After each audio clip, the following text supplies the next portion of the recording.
Welcome everyone to the Jackson County Town Hall discussion on issue 1. That's an issue that's very important to all of us. I'd like to invite our panel of speakers to go ahead and come up and take a seat at the table. Judge Michael, Ms. Harris, Judge Regan, Judge Music. I think he's ready to take a seat. Close by. And I'm going to turn it over to Judge Music this time for some opening remarks. Okay. Do I need this? I talk in here every day without one. But welcome to the forum about issue 1, statewide proposal called the Neighborhood Safety and Something Else Act. Many of us here tonight have a certain position that we feel it's not a positive act. It's something that should be defeated. There might be someone that doesn't, and they're welcome to speak too. It's an open mic, open forum. So having said that, and I get to talk anyway back here, I will hurry it up, and I would like to go ahead and move along. And I guess we're going to do the panel now, right? Okay. So, handle the mic. Or either.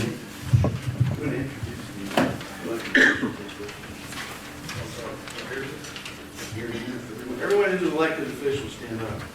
Everyone go ahead and stand up for us. We'd like to we go around the room. If you wouldn't mind starting on this side and introducing yourselves, starting with Mayor Heath. Mayor Randy Heath, City of Jackson. Eric Brown, City Council President. Kim Milliken, Mayor of Colton. Rob Leonard, Village of Oak Hill Mayor. Seth Michael, Clerk of Courts. Sheriff Ted Frazier, Jackson County Sheriff. Dr. Alice Frazier, County Coroner. Charlie Hudson, Wellston City Council. Connie Pelletier, Mayor of Wellston. Rose Walters, County Recorder. Lee Hubbard, County Treasurer. Jerry Hall, Commissioner.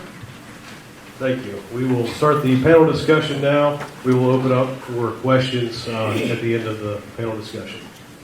I think everyone knows that I'm Judge Music, and this is Judge Reagan, Judge Michael, and Robin Harris from GJM, or Gallia Jackson Meg's Board of Alcohol. And Mental Health Services. In that order, yes. Thank you very much. So I guess what we'd like to do is start with questions, but if we have to start talking first, we can do it.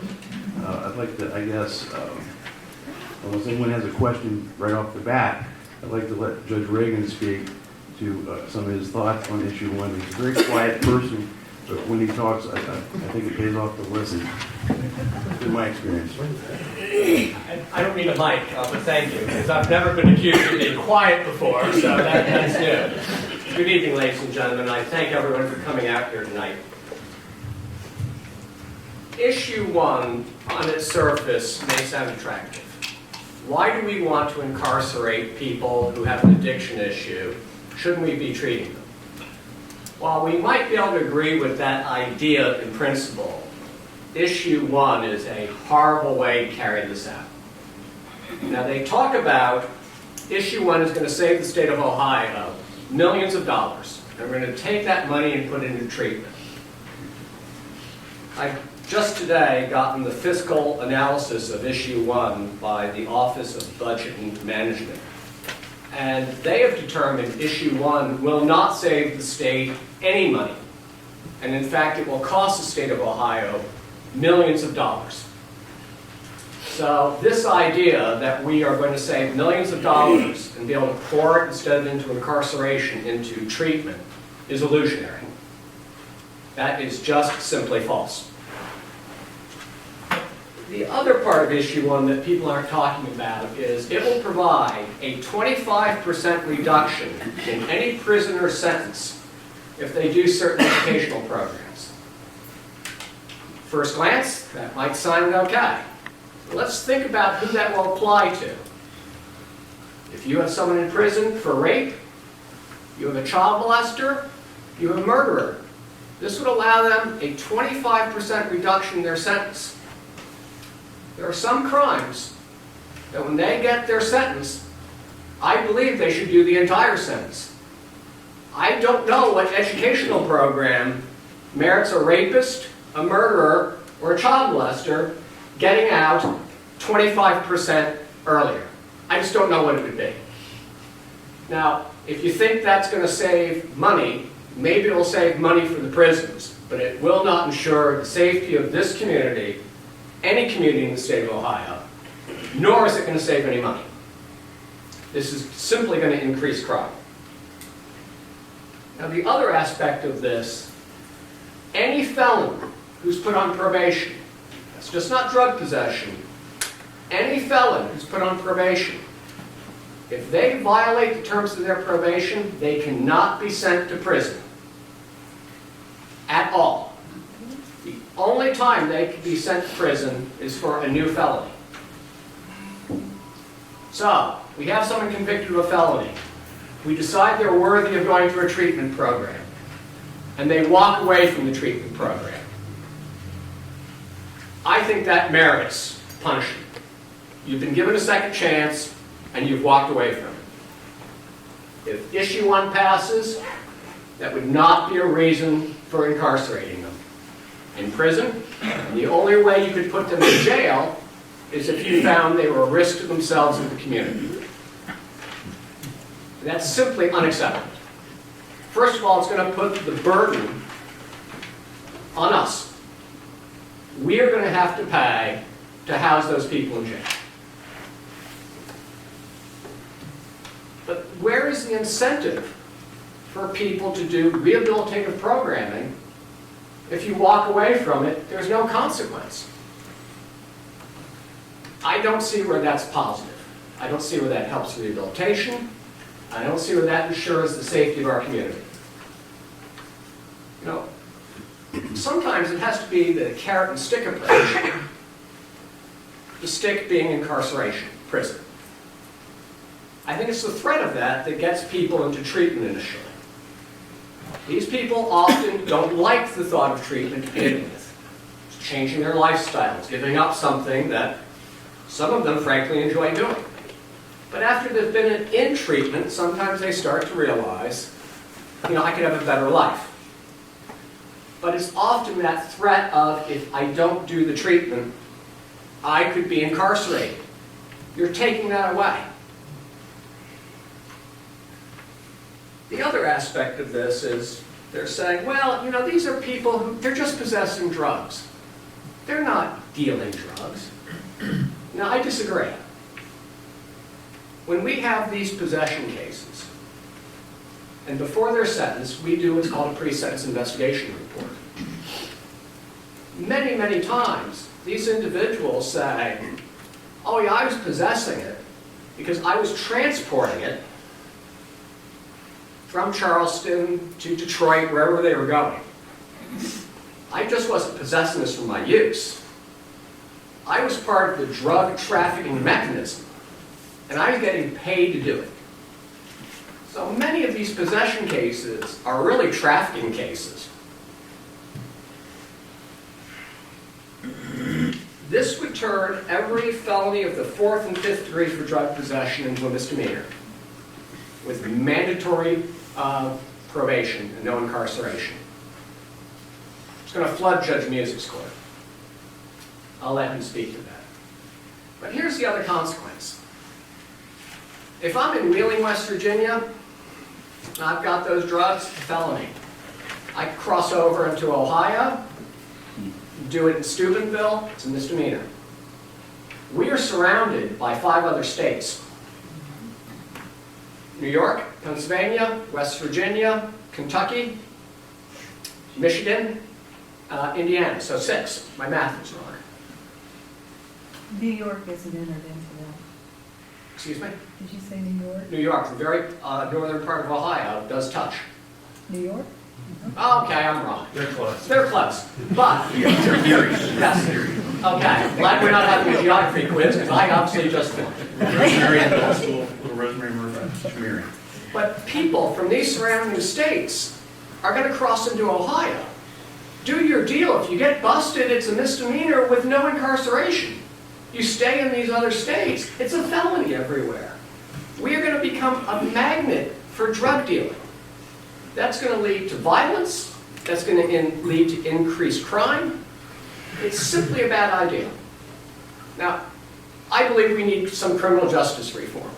But the way to do that is through the state legislature, where the Sheriff's Association, the Prosecutors Association, the public defenders, mental health, treatment, the courts, all get to have input on this. The County Commissioners Association. So we can craft legislation that makes sense. This makes no sense. It was drafted by people outside Ohio who don't understand the situation in Ohio. It's bad policy, it's bad for Ohio. I'm clearly against it. Thank you, Judge Reagan. Judge Michael, you want to speak now? You want to I need a microphone because I'm so quiet. Yeah. I'm not gonna, I can't beat that. That was very good and, you know, an excellent overview of what is wrong. I guess I want to talk more philosophically in the sense that, again, whether we have, and that's the point, if we have a debate about what is proper in terms of what Ohio wants, that's a legislative issue which many, very complex. And we have this would be a part of it, this is not an act.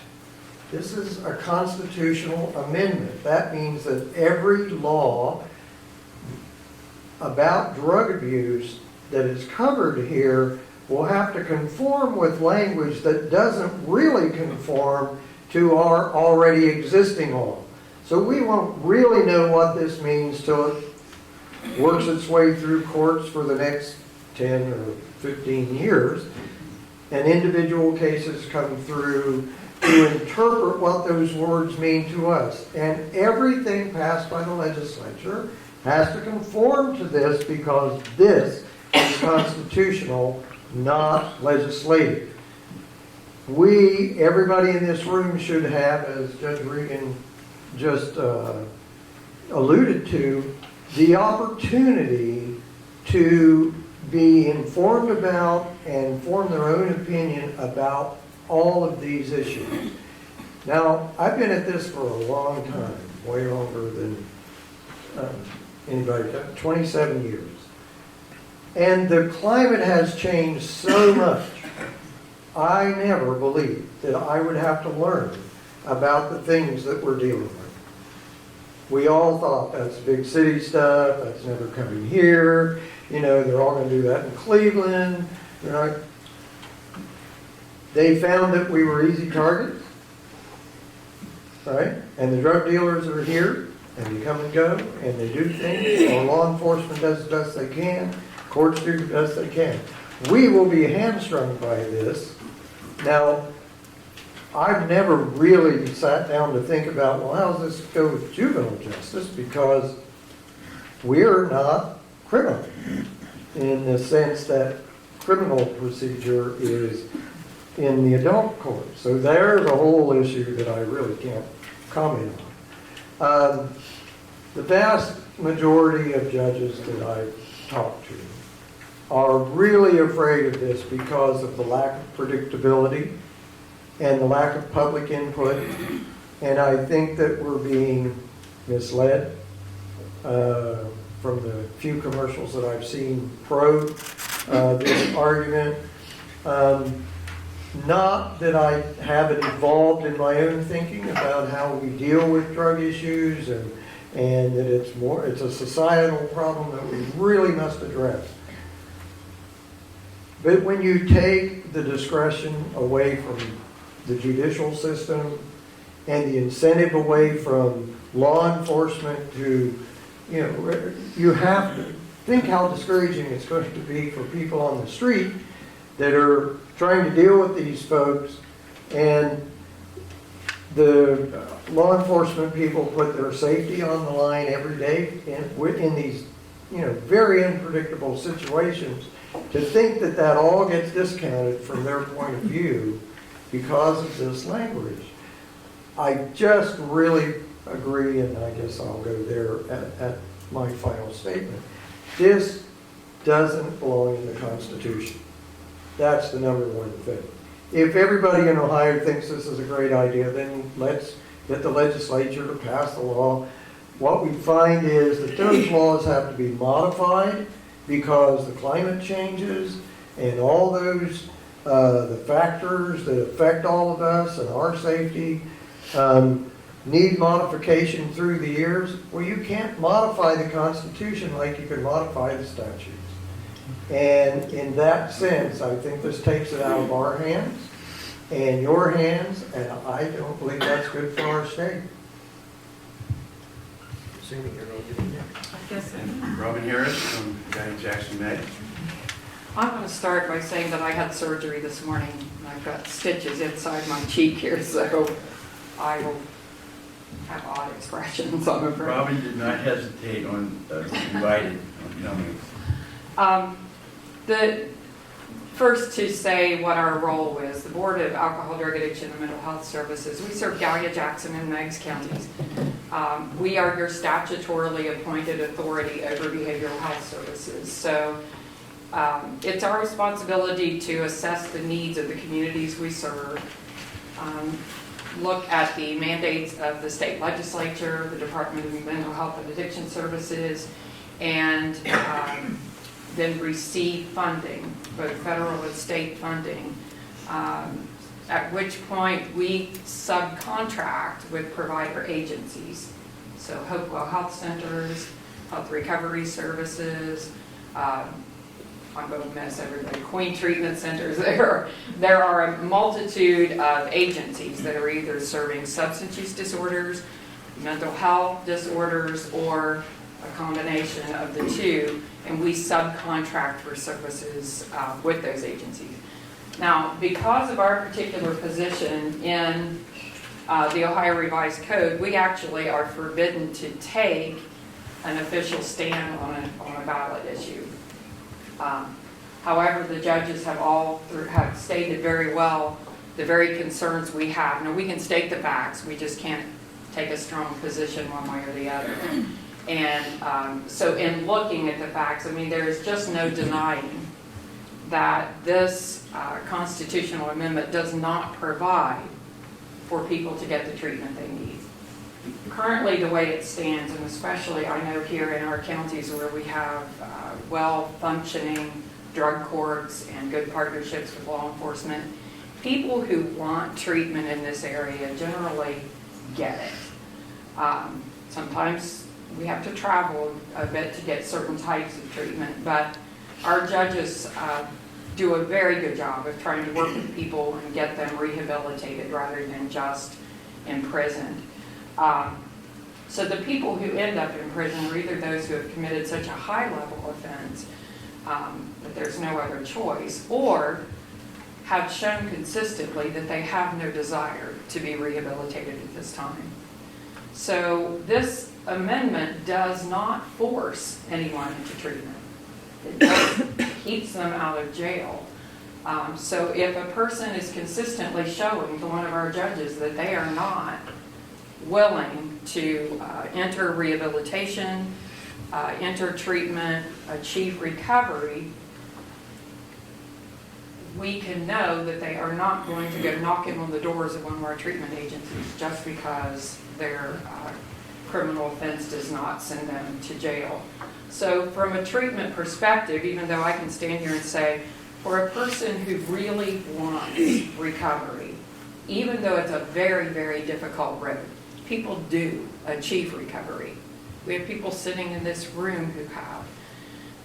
Granted, opiates have presented a particular difficulty in substance use disorder treatment. Very, very difficult to treat, and we're struggling with that. Our legislature is struggling with that. Our State Department is struggling with that. They're struggling in Washington, D.C., and we're constantly adjusting and instituting programs to try to be more effective in treating people. We will continue to do so. The analysis from the Office of Budget Management that Judge Regan mentioned is very important to us, because if I and standing here looking at a treatment system that frankly is already stretched thin. And we are looking at more people presenting here on the street and causing difficulty in the community because of their needs. The Office of Budget and Management has made it very clear that there's an illusion in this description of this amendment, and that somehow money will be saved and then shifted down. I don't know how many of you have worked in these systems as long as I have, but I've rarely seen the money shifted down. We could go back a long way with that one. And we are seeing an increased difficulty in who's presenting, even in Judge Michael's court and across the 3 counties with the offenses that juveniles are presenting with and the difficulties that they have. So we have particular concerns about this. We believe in treatment.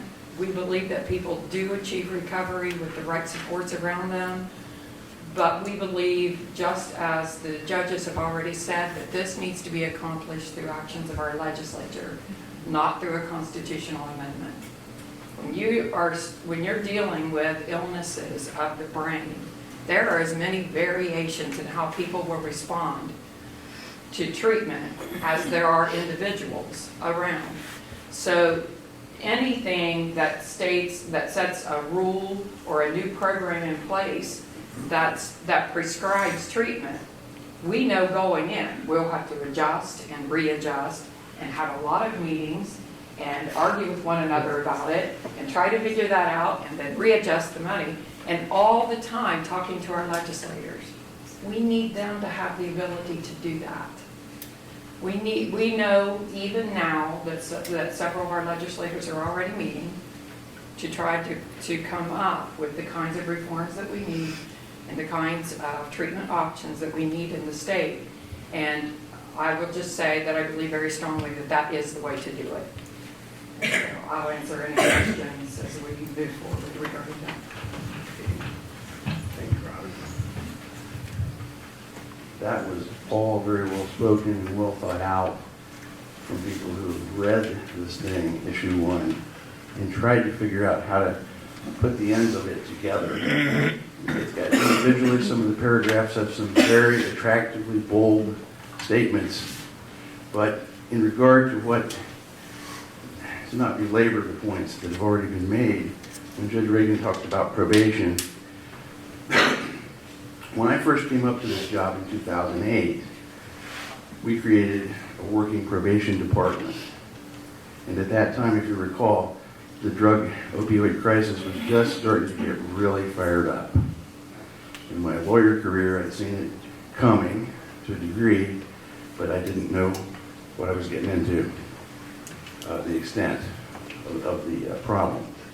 But in probation, it allowed us the ability to go in by contract with the probationer, the person who was highly at risk, and we could work with them in their homes. We could find the drug, we could find the hypodermic syringe. That kind of stuff is going to get a big trim with issue 1. It's taking away our best tool when you've got probation. We don't ask people to really be extraordinarily overburdened on probation. We want them to live a normal life. Sometimes in drug court we use the word boring, just a boring old regular life. And one of our drug court graduates last year, really sharp young man named TJ, he'd be here tonight, but he works out of town. He works now. And some of the counselors are nodding their head, they know TJ. He helped us define boring one day in drug court. What does boring mean? I asked him. And he says, it means your name wasn't on the scanner last week. You've had a boring week. Well, we're not asking a lot. In regard to what Judge Michael was hammering away at, this thing of the constitutional amendment, we're talking about amending our state's constitution, the bedrock of the law of the state. Similarly, who in the room wants the Bill of Rights and the federal constitution amended by vote? Let's vote on the freedom of speech. I'll just shut up right now. Freedom of press. Oh, the media is just getting out of hand. Let's just vote them out of existence. I don't think either side wants that. So I don't want the Ohio Constitution tinkered with any more than I do the Bill of Rights and the federal Constitution. I don't know anybody who does. But this issue is like a sledgehammer, where maybe a jeweler's hammer would do a lot better job. But I don't care what political party's in power, it doesn't matter, in the legislature. That's the forum for debate for all these issues. That's the best place for the whole state to do it, for their elected representatives to look into the issues that make these things up. And what was said about adaptability and changing by Robin and Judge Michael both. Why? Well, when we started this crisis, it was prescription narcotics. It was pills. The marketplace and law enforcement, all law enforcement, the sheriff's offices, the police, the narcotics units were doing a pretty good job of going after the pills. When the highway patrol stops one car and intercepts the shipment of 10,000, that's a pretty good hit. And they were doing it over and over. Well, the price of pills started going up, the illicit ones. Still got a problem because there's a lot of overprescribing, I think. But nevertheless, there was a shift to heroin, which cost about 25% of the price of the pills for the same effect. Then the war on heroin mounted up, and law enforcement used all its tools, and laws were modified to aim at heroin. What's happened? It's morphed again. Now we're into methamphetamines. Laws need to be adapted again and modified. If it's in a constitution, you just can't go back to the well. You can't fix it. You can't amend the amendment to the Constitution. You can amend a statute to deal with the new phase of the problem. But for everything all of us in the room do, and the people outside the room working on the problem, it's all frustrated when we cannot adapt our weapons systems to the new problem, because it always morphs.